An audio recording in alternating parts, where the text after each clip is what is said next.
Welcome to the next class of economics. आज हम करेंगे नेशनल इनकम का पहला मेथड। कल जो था हमने तीन इक्वेशंस का बेस समझा था। आज हम उन इक्वेशंस को और आगे लेके जाएंगे। तो बिफोर आई स्टार्ट पहले एक बार रिवाइज करते हैं तीन इक्वेशंस क्या थी।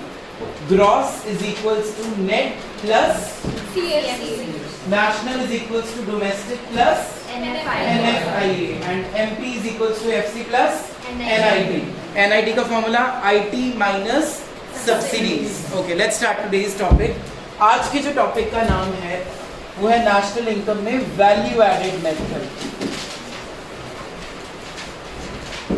अब वैल्यू एडेड मेथड का थ्योरी पार्ट अभी हम नहीं कर रहे हैं लॉकडाउन के कारण, हम प्रैक्टिकली करेंगे इसका सीधा अभी। इसको हम डिनोट करते हैं GDP एट MP से, जिसकी फुल फॉर्म होती है gross domestic product at market price. इसका फॉर्मूला होता है value of output minus intermediate consumption. Now what is value of output? Value of output basically means sales plus exports plus change in stock। अच्छे से समझ लो पहले। Sales मतलब domestic sales. कौन सी sales की बात कर रहे हैं? डोमेस्टिक सेल्स की।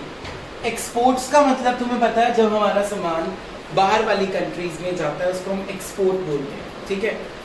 और चेंज इन स्टॉक होता है change in inventories, that is closing stock minus opening stock.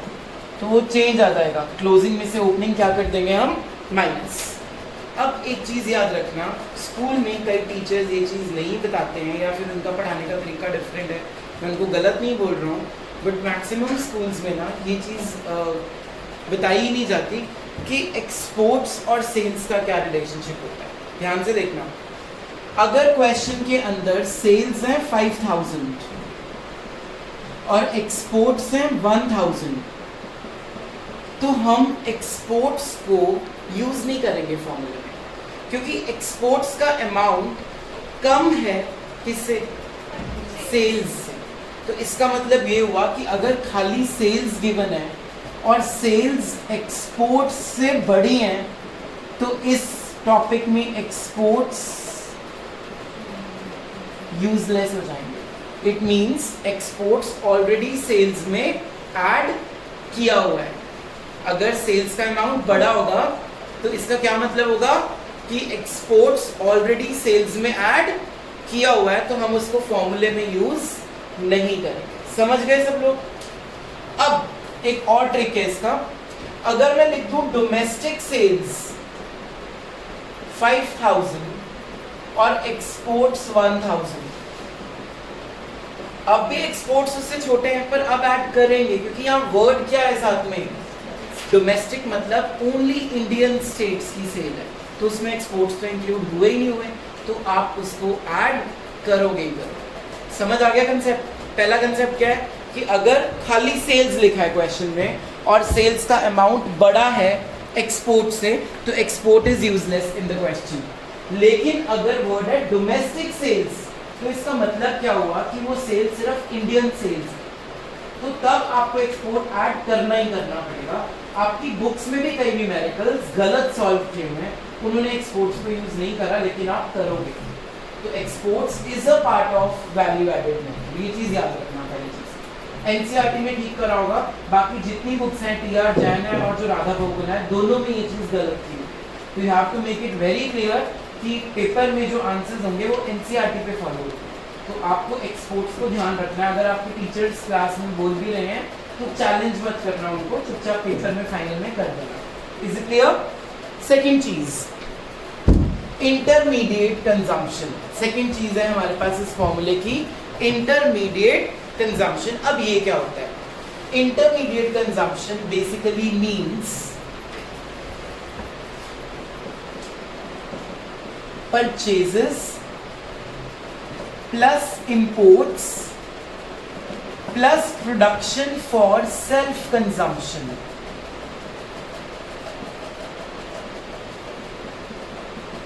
अब परचेजेस का मतलब तुम्हें पता है, what are purchases? Purchase of raw material, purchase of goods, it can be anything. Imports का मतलब भी तुम्हें पता है, जब हम इंडिया का सामान नहीं खरीद रहे हैं, बाहर से कोई सामान इंडिया में मंगा रहे हैं, उसको हम इंपोर्ट्स बोलते हैं।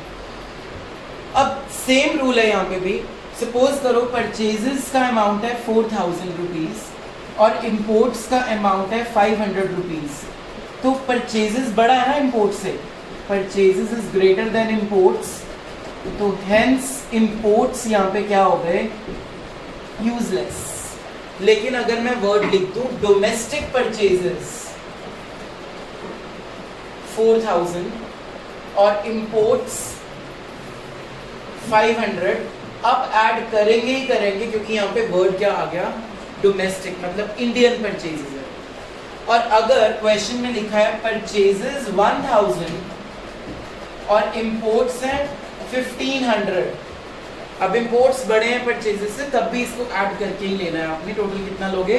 2500। समझ में आ गई तीनों चीजें? पहला कंसेप्ट क्या था? परचेजेस खाली लिखा हुआ है और इंपोर्ट्स का अमाउंट उससे छोटा है, तो इंपोर्ट्स इस क्वेश्चन में क्या हो गए?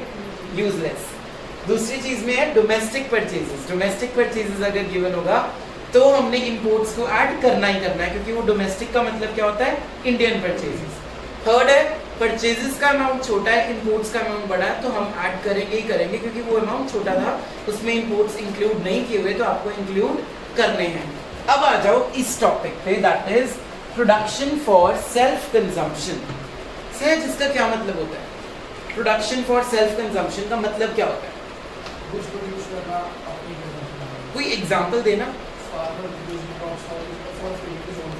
Very good answer. एक फार्मर ने क्रॉप बनाई, पैदा की और अपनी फैमिली में यूज कर ली, मार्केट में नहीं बेचा, तो that is also intermediate consumption. क्यों इसको इंटरमीडिएट कंजम्पशन बोलते हैं? जबकि वो तो मार्केट में पहुंची भी नहीं। नेशनल इनकम में तो वो चीज़ें काउंट करती हैं जो मार्केट में पहुंच रही हैं। तो अगर वो सपोज वीट उगा रहा है और वो खुद ही खा रहा है उसको, या आप एक तुमने देखा होगा फैमिलीज में किंडरगार्टन्स बने होते हैं, छोटे छोटे किचन गार्डन्स, यार्ड में अपने यहाँ वेजिटेबल्स उगाते हो, खुद ही तोड़ के खा लेते हो। अगर तुम वो ना खाओ तो मार्केट से भी तो लोगे ना, तो उसके लिए भी तो प्राइस पे होगा ना। तो इससे अच्छा इसी चीज़ को भी आप इंटरमीडिएट कंजम्पशन में कंसिडर कर लो।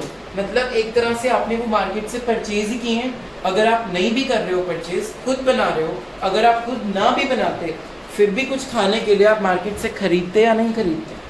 तो इसका मतलब इकोनॉमिक्स में प्रोडक्शन फॉर सेल्फ कंजम्पशन को इक्वल इम्पोर्टेंस दी गई है जो आप मार्केट से सामान खरीदते हो। समझ आ गया सबको कंसेप्ट?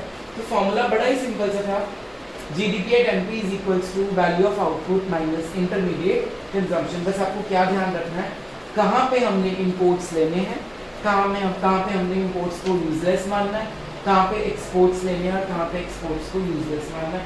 और अब मैं जो प्रैक्टिकल कराने लगा हूँ उसके बाद वो क्लियर कर देगा बिल्कुल कंसेप्ट को कि तीन इक्वेशंस भी आपने कैसे यूज करनी है इस टॉपिक के अंदर। तो before that I am giving you 1 minute to note down, जिसने करना फटाफट कर लो, फिर उसके बाद मैं रब कर दूँ।